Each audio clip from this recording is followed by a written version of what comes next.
Hi, I'm Lucas Cooney-Mertz, Associate Editor of Baking and Snack Magazine, and welcome to this Baking and Snack Tech Expert.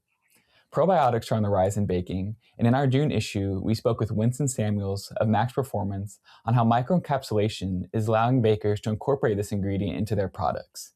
Today, he'll share more on how to protect probiotics during the baking process and capitalize on this emerging trend. Thanks for joining us today, Winston. You're most welcome. So to set the stage here, what's driving that consumer interest in probiotics, and why are baked goods well suited for the delivery of probiotics? So gut health is becoming a foundational part of the food landscape. Consumers are more aware of probiotics in terms of its contribution to overall health. Because again, unless you feel good in the gut, you will never feel good in terms of the rest of the body. So awareness is very, very high, particularly as it relates to GLP. The advent of GLP and its use of fibers, compounds, and so forth is saying to consumers, wait a minute, these probiotics have been out there a good time. We see high awareness, again, generated from TV, generated from different media outlets, generated from nutritionists, even healthcare providers. It's all out there. So now, instead of a pill form of such, consumers are saying that's all good. But what about, what if we could use bakery type items? Because bakery type items it's a part of the landscape. We all have bakery type products in the morning. We have bakery type products during snacking, mid-morning. We have bakery type products for lunch and in the afternoon, and also before we go to bed. So why not use these staple items as a source for delivery of probiotics? And so how do you ensure that those probiotics survive the baking process? Where may traditional microencapsulation fall short, and how have you guys improved on that? Yeah, so the other thing that I need to mention is, the type of products. We're talking about whole grain type products. We're talking about whole wheat type products, seeded bread and so forth. These would be ideal for inclusion for delivery of probiotics. Now, how do we ensure that what's on the label is literally in the product, that the consumers are delivering, are getting per se? We do it by ensuring stability, thermal stability.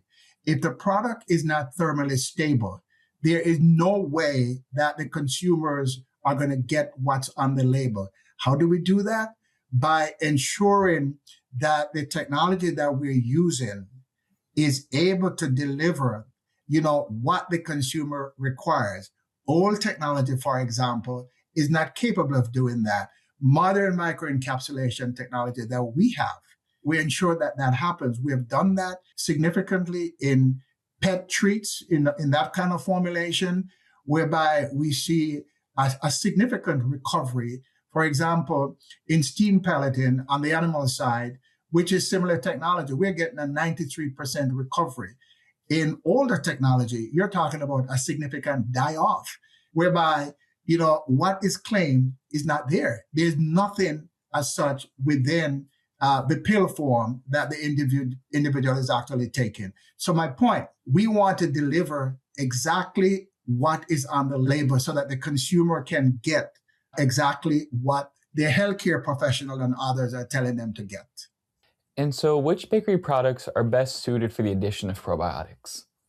As I mentioned earlier, one, whole grain type products, seeded bread, whole wheat type products are ideal, because they give good source of fiber again, which is related to gut health improvement.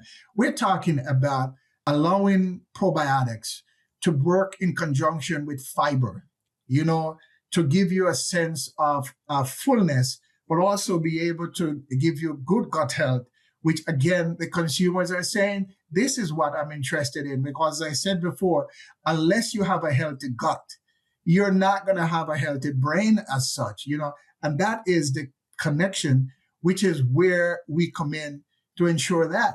You can also do it in muffins. You can also do it in bagels. You can also do it in pan breads, and the like. The key here, though, is to ensure thermal stability, which is what, for us as a company with our modern technology, does. Excellent. Well, thank you, Winston, for joining us today on this Baking and Snack Tech Expert.